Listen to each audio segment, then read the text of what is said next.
It's hard to believe that it's December already. I began this year thinking 2020 is going to be my year. And then boom, boom, boom, like twists and turns just started coming out of nowhere. And unpredictable is an understatement. But at the same time, I also discovered some amazing things about myself. For one, I'm way more resilient than I ever gave myself credit for, and was able to bounce back in areas and in ways that I thought was absolutely impossible.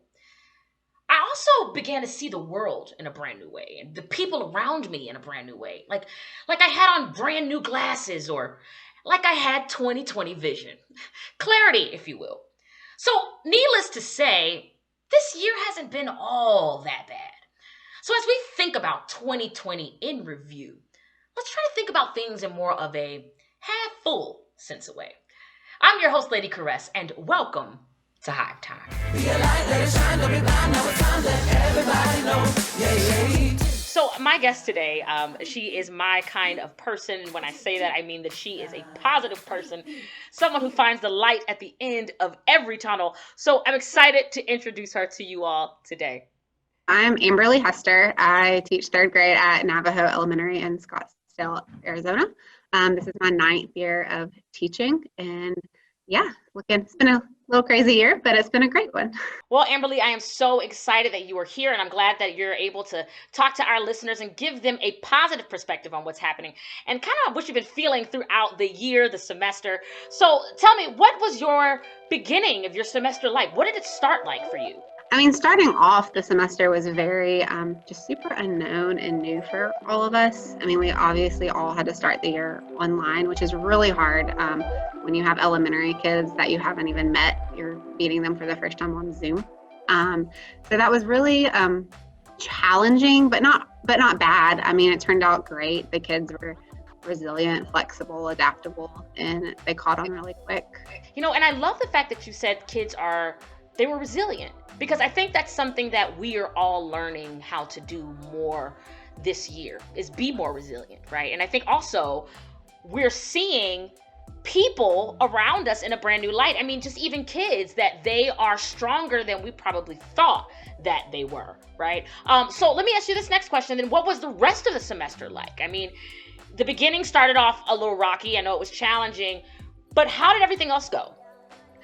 The semester as a whole too, it's been oddly, it's been a great year. I mean, I know some teachers won't say that, but it's been a great year for me personally, and my kids. Yeah. I mean, like I said before, they're resilient. I currently teach both in person and online. I still have some kids doing online, so we're doing both right now, and we just make it work.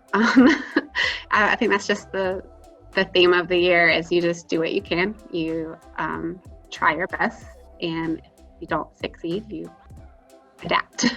Oh, I like that. See, now we're about to make a t-shirt. Now we're going to have to make a t-shirt, because I like that. I mean, if you don't succeed at first, you just have to adapt. And I think that's what it's all about. I mean, everyone right now, we're all in the same boat, I mean, we're not people who are clueless to what the next person next to us, or our neighbor, or our colleague, or even our students are going through.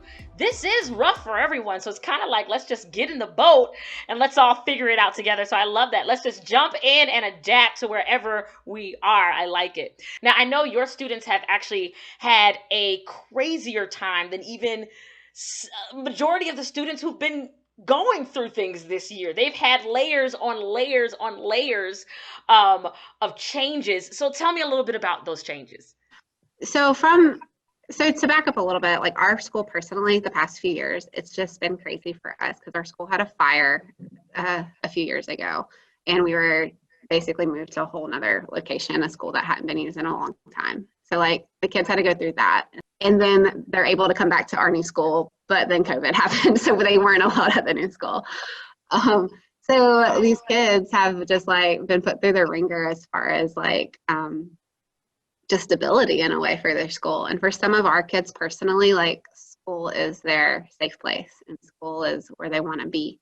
Yeah, I mean, stability. Talk about stability. And, I think this year we've all just dealt with uncertainty on a whole new level, like a level that is just, I don't know what's going to happen. And I've literally got to just kind of roll with whatever comes my way.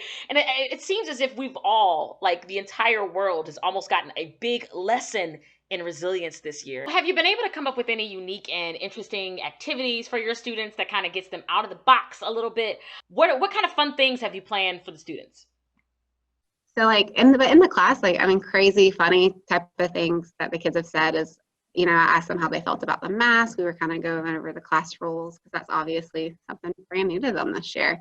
And one kid was like, "Well, I can at least show my personality with my mask." Like, so they're positive about it. Like, I have kids who now have Christmas themed masks on. I have some kids who, what superhero they like. One girl had unicorn. So I mean, it is a fun way to get to know the kids and to ask why they chose that mask or where they got it. And I mean, we got to give kids a lot more credit than they're given. Yeah, we do have to give kids more credit. Sometimes I think as adults, we take on so much more of a burden and we think that everyone else sees the same thing that we see. But kids, sometimes it's just, hey, they can play with a box and be happy, and we sometimes are stressing like, we don't have everything we need. And they're like, hey, don't worry about it. I got this, right? So we're a STEAM school and we pride ourselves on that, and really like enriching them in activities and letting them be creative and designing things and wondering why things didn't work. And so we've started doing more of those projects again, and they're loving it. And we just did a Thanksgiving mascot project where, Santa is the character of Christmas. We have the Easter Bunny, but Thanksgiving, there's no technical mascot. So create one, come up with one, and they had to plan it out. And then they had to build a 3D model of it, give it a name. If it didn't stand up, how can they fix it?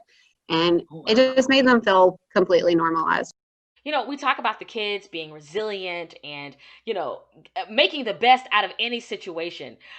So, what would you tell adults, right? Adults who are struggling or kind of just uncertain in this uncertain time. What kind of advice would you give to them to kind of keep them positive and kind of contribute to their own growth as a resilient individual? That they're not alone. We've all, I feel like, contemplated something at some point this year, whether, to whatever degree. But to also just reach out for help too. I know some schools are small and maybe there's not a lot of people there who can help, but to find a person, and even if it's not another educator, just to find a person who you can vent your feelings to and to really talk it out and hash it out. Because we have had some teachers leave and they're great teachers, but they were teachers who were just like nervous and scared, or they didn't like all the online things. And I would just say to just still try your best, but to definitely just have someone you can confide in and trust. I'm even a part of some Facebook groups of teachers around the nation in third grade. And so like even reaching out, finding a group like that and saying like, what are you doing in your district or your state and how are you coping? And even if it's to just ask personal advice of getting out of your head. Our district has even been good about sending self-care emails, and we have the Headspace is free for educators, the app. So just like even just like mentally like taking care of yourself as well. I mean, it's hard. I have a 3-year-old at home, so like I have to wear the mom hat and all the time as well. So just trying to find a balance somewhere for yourself. And I would say, yeah, reaching out to other people as well. We are a people who sometimes are afraid of failure. We are afraid to kind of mess up or be inadequate or find a moment where we are less than expected, right? And I find that actually giving into those moments is really how you grow. Failure is essentially the recipe for resilience. You got to fail, you got to scrape your knee, you got to get back up, and you got to just go for it again. And it's really practicing that on an ongoing basis that really helps you get that tough skin. So what would you say last, final little, hey, toughen up, here it is, my coaching final words here to get us through 2021?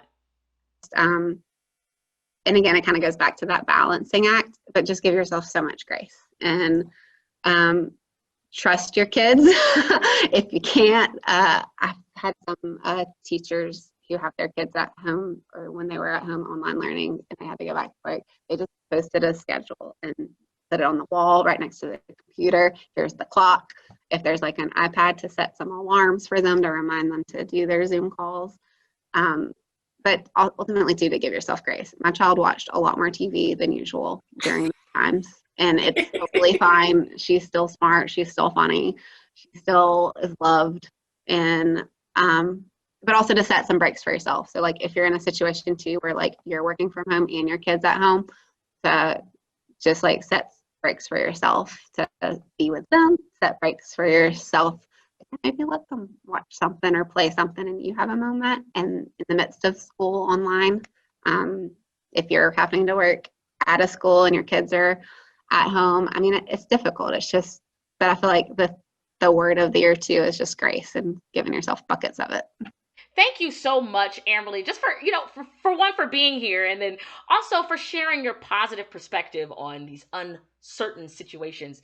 You've definitely been able to illuminate your world as well as the world for your students in this dark situation. So I thank you for that. And we need more people like you just to kind of remind us that, hey, the glass is half full. Thanks so much, guys. It is 2021 coming up here soon. Let's learn from whatever we had going on in 2020. Drop the baggage and the negativity, and let's march right into this new year with excitement and anticipation for awesome and great things. Thanks so much. I appreciate it.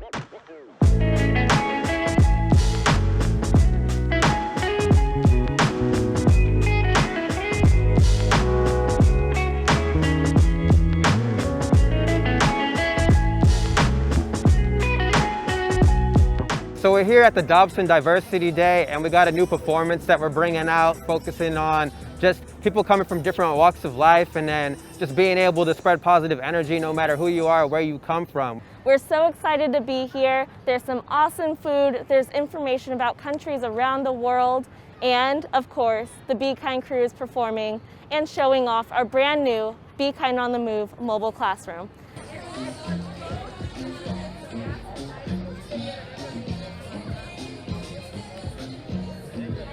We hope that you guys are able to stay positive in these times. ACAL's Be Kind crew signing out. Peace.